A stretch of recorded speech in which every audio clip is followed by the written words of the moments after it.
The Right Side with Doug Billings. Hi, everybody. Welcome to the show, The Right Side. Doug Billings here with you. Today, zeroing in on a story that is ripping at the heart of Chiefs Kingdom. It is the relocation issue, yes. Beloved Kansas City Chiefs, my beloved Kansas City Chiefs, your beloved Kansas City Chiefs, perhaps, just across the state line from me here. I'm in Kansas today. But they are going to be moving in 2031, the Chiefs, from Missouri, Independence, Missouri, to be precise, over to Wyandotte County, Kansas City, Kansas, on the Kansas side of the state line.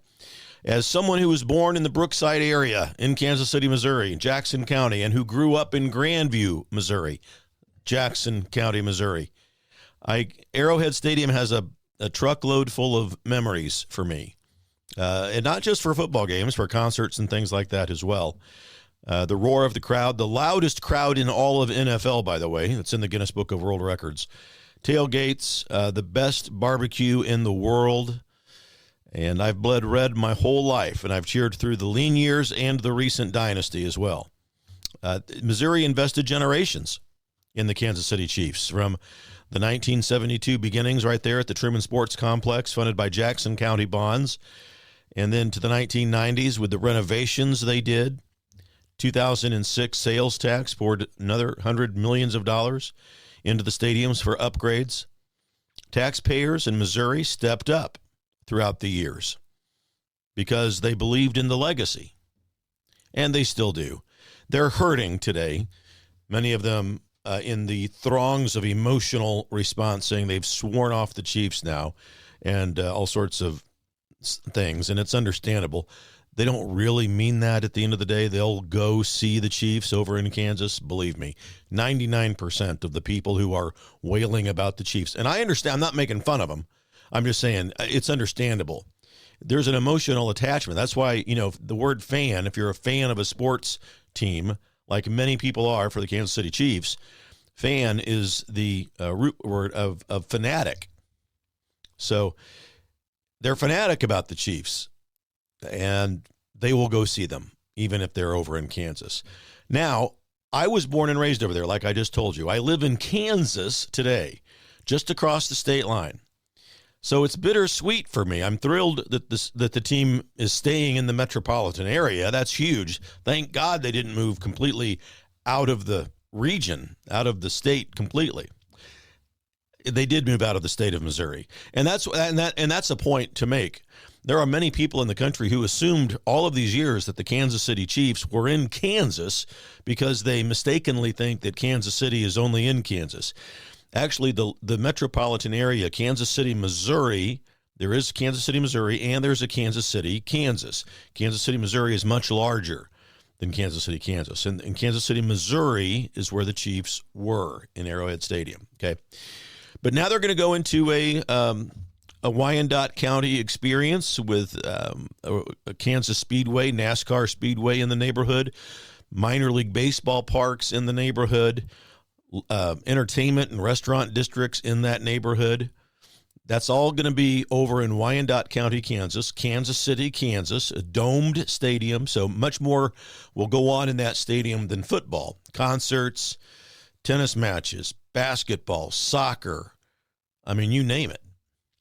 So, and then they're going to have their headquarters. The Chiefs are going to build a brand new state-of-the-art headquarters and training facility, practice field, in Olathe, Kansas, which is in Johnson County. That's the county that I live in, and that'll be right down the road from me. So, I'm bittersweet about it. Clark Hunt and the Hunt family earned the success that they have on the field. Congratulations on building a winning team. We all are grateful for that. When we look at this, as I look at it from a conservative perspective, especially when you and I are in the habit of talking about the state of play in America with regards to politics and so forth, we've got to be committed to that America First fiscal responsibility. And so I look at this deal, and I can't ignore massive risks that are there. And to set the table, yesterday, of course, December 22nd, Governor Laura Kelly is a commune socialist. Okay, she is formerly known as Democrat, right? Ultra liberal, incredibly liberal. And then she was there shoulder to shoulder with the Senate president in Kansas. His name is Ty Masterson. Ty is running for governor of Kansas. He is a member. I'm not disparaging Ty. I'm just saying he's basically at this point a career politician. He's a part of the swamp. He's a part of the establishment. So is the Kansas House Speaker Dan Hawkins, who couldn't get his caucus to agree to redistricting legislation this year. So we have a lot of rhinos in Kansas, a lot of rhinos. It's a $3 billion deal with a domed stadium, plus the facilities that I mentioned, the practice field and the new headquarters. 60% public funded, up to $1.8 billion is the deal. And then it's all supercharged by what they call these star bonds. And it's going to be funded by the star bonds, the public funding, sports betting revenues. Chiefs are going to cover 40% of it, plus any overruns that are involved. And politicians like Ty Masterson are trumpeting, this will not cost one penny for Kansas taxpayers. No new taxes. No impact on the state budget. Okay, he's campaigning for governor, and the deal, it says that it's going to be repaid solely and only from incremental sales taxes in the district that it's in. And Masterson congratulated the Kansas taxpayer for pulling it off without raising a single tax. Well, we'll see. The evidence of that remains to be seen. And it sounds great. It sounds airtight, doesn't it? But let's dig in a little bit, because economists, people who study this, who work it, live it, and breathe it, and when they look at things in history, such as this, it all, to them, screams, be careful. Use caution. Star bonds work by borrowing against future sales tax growth in the district in which the building is in. No general funds are hit directly. The general budget isn't touched. There's no new taxes. That's all correct, technically. And Kansas, if I'm brutally honest and transparent, has had some success with star bond issues and, building up stadiums or rejuvenating arts and entertainment districts. Kansas Speedway is an example of that. The NASCAR Speedway that we have in the same county, Wyandotte County. In fact, the new Chief Stadium will be right in that neighborhood. Children's Mercy Park also, along with Kansas Speedway, funded by star bonds, and they paid off the debt early. So there are some success stories there. But this is an unprecedented scale, ladies and gentlemen. We've not done this at this scale before. It's the largest ever. And there are economists out there, the likes of whom are Victor Matheson, Brad Humphreys, and you've got the Cato Institute. And they say that stadium subsidy returns pennies on the dollar. The stadium subsidies that these people are bragging about, I was going to pay for it, returns actually pennies on the dollar in real life. And why is that? It's because spending shifts, and fans who once upon a time spent money in Missouri now will spend it in Kansas. So that means, hear me out here, that means that there's no true new net revenue for the region. It's simply shifted. Projections rely on explosive growth for this project. And if shortfalls hit, what if we go into a recession? What if we have a weak season, or the Chiefs begin to tank and have more years like this year? Bonds extended for decades, diverting, if that happens, it diverts sales taxes away from schools, infrastructure, police, hospitals, etc. You get it? Opportunity costs, and that can burden Kansans indirectly. The critics will highlight things. Some star projects have lagged very badly in Kansas. We had a Schlitterbahn water park that defaulted. Now, there was a horrible accident at that water park, horrible accident that involved in it closing down. But others project that payments could take up to 100 years to repay because of these kinds of mistakes. And the taxpayers are on the hook for that. Sports economists. Yes, there really are people out there who deal just in sports economies. They warned that total public costs could balloon over the 30-year period. Ask the people in Jackson County, Missouri about this. Many of them are happy that the Chiefs are leaving Missouri, and Jackson County in particular, and heading over to Wyandotte County, Kansas, because now they no longer have to foot the bill for that. The border war between Missouri and Kansas, it drains resources to a degree, doesn't it? I think you'll agree with me. It rewards billionaires who actually are just, Clark Hunt. God love him. God bless him. He's a billionaire who's leveraging states against each other, communities against each other, to get money for him and the team. I mean, it's capitalism. I'm not arguing the fact. I'm just saying, hey, that's the game we're playing here. That's what we're talking about. And so I have empathy for Missouri and Missourians, especially those of you in Jackson County and the surrounding areas.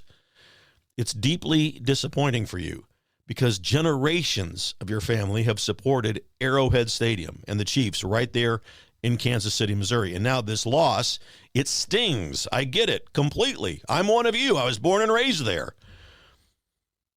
Jackson County leaders are all calling it painful, but I'm telling you, your Jackson County leaders in government are the reason this happened. Frank White and the Jackson County government crippled, if not outright sabotaged, the efforts that Missouri made to keep the Chiefs in Kansas City, Missouri.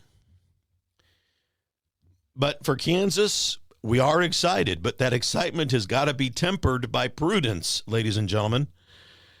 If I ran for governor as a MAGA conservative, my stance would be celebrate the win with the fans, celebrate the win, but we've got to demand ironclad reforms, independent audits of projections on this thing, caps on extensions, clawbacks if shortfalls begin to happen, and prioritize our core needs, our veterans, our children, first responders. No blank checks for cronyism. We have true America First values in business, just as we do in politics, to protect taxpayers fiercely while cheering success that is earned. We'll do all of that fairly. Chiefs Kingdom, of which I'm a part. Chiefs Kingdom transcends states. It's bigger than Missouri. It's bigger than Kansas. It transcends that. Chiefs Kingdom has loyalty to excellence, not to incentives. So we will root and cheer for more Super Bowl rings, but we're going to hold the leaders in these communities and our legislature accountable. We have to. We must. We have got to do that. That's the heartland spirit. That is the way of the world here in the middle of the fruited plain where the Chiefs live and play. That's my thought on it. Subscribe. Go over to YouTube. Subscribe. At The Right Side Doug Billings. Type it in the search handle in YouTube. At The Right Side Doug Billings. You can get more of this kind of one-on-one and excellent analysis of current news of the day. Also on X and on Truth Social, at Doug Billings. Follow me there, please. Facebook, The Right Side with Doug Billings. And if you want a personal message, I'm happy to do that for you. Book me on Cameo. We are in this thing together, ladies and gentlemen. You and I, we walk shoulder to shoulder to restore America to the divine providence of God and the intent of the founding fathers. This is a story that's really special to many people in the Midwest, in the heart, in the middle of the country, where I come from, where I live. So I wanted to chime in on the issue, but we are in this thing together. Missouri and Kansas, or wherever you are, we are, as Americans, in this thing together. Believe it, ladies and gentlemen, for the Republic. Cheers. The Right Side with Doug Billings. Hi, everybody. Welcome to the set of my show, Doug Billings. Hey, my good friends at EMP Shield, that's electromagnetic pulse, in case you're from Raytown, Missouri. Electromagnetic pulse could wipe out your home electrical system, could wipe out your vehicle. And thanks to the radical liberal agenda that was put forth under Administrator Biden and Vice Pretender Harris, there are lots of people in this country who want to do us harm. And maybe an EMP device would be their chosen weapon. But EMP Shield gives you a device that can protect you. This little baby here goes on your home outlets, a computer, a router, whatever you want to protect. And then they also have a larger model like this. You can still hold it in the palm of your hand that goes on your vehicle battery so that you can get out of trouble from point A to point B. EMPshield.com. Promo code Doug, ladies and gentlemen. Save yourself, save your property. EMPshield.com. Promo code Doug. We're in this together, folks. Believe it. For the Republic. Cheers. The Right Side with Doug Billings.